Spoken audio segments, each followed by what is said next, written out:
본토로 강제 송환하는 범죄인 인도법을 반대하는 시위가 유혈 사태로까지 번지고 있다.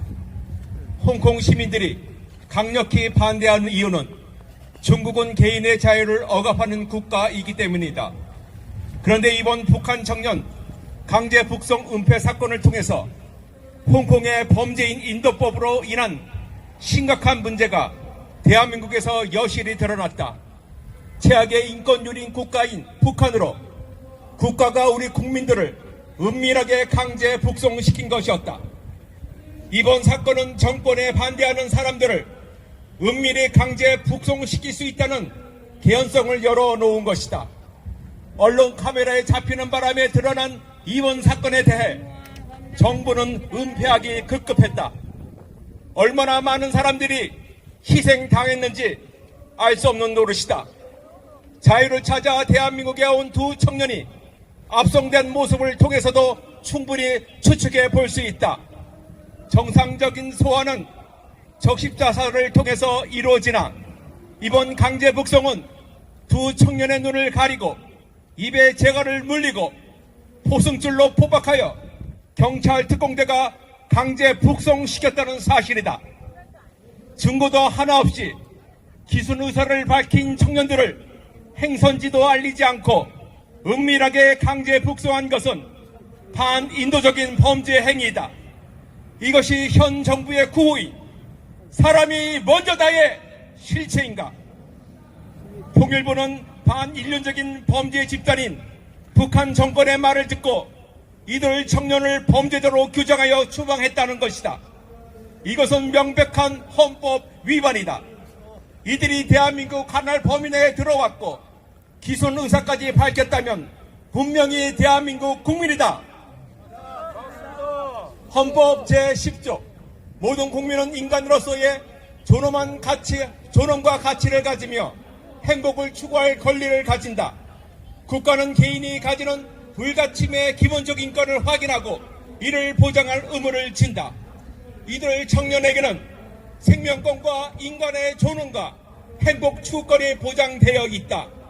만일 그들이 범죄자라고 하더라도 무죄 추정의 원칙에 따라 사법 처리되어야 한다.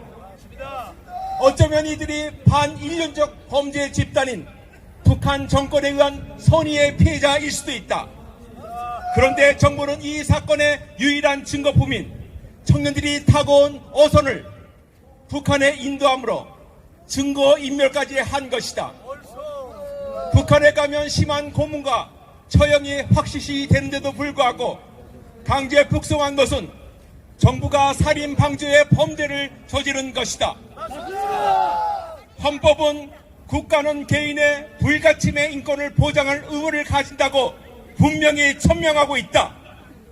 이것이 과연 과정은 공정하고 결과는 정의로운 것인가?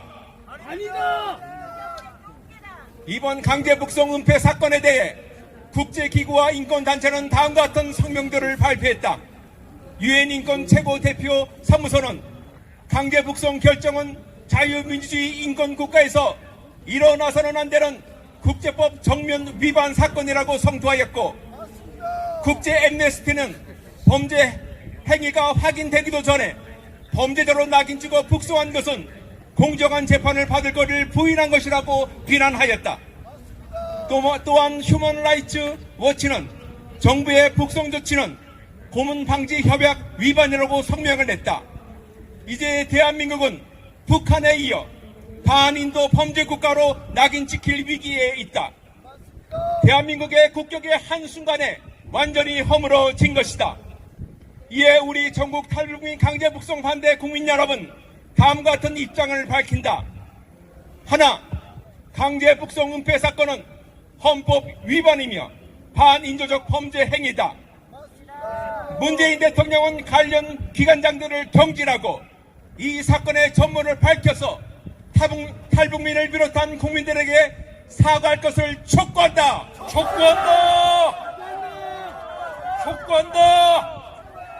하나, 국회는 강제 북송 은폐 사건을 국정조사하고 필요시 특검을 실시할 것과 탈북민의 신변 안전과 정착을 보장하는 입법을 추진하고 국가 인권법을 더욱 강화할 것을 촉구한다.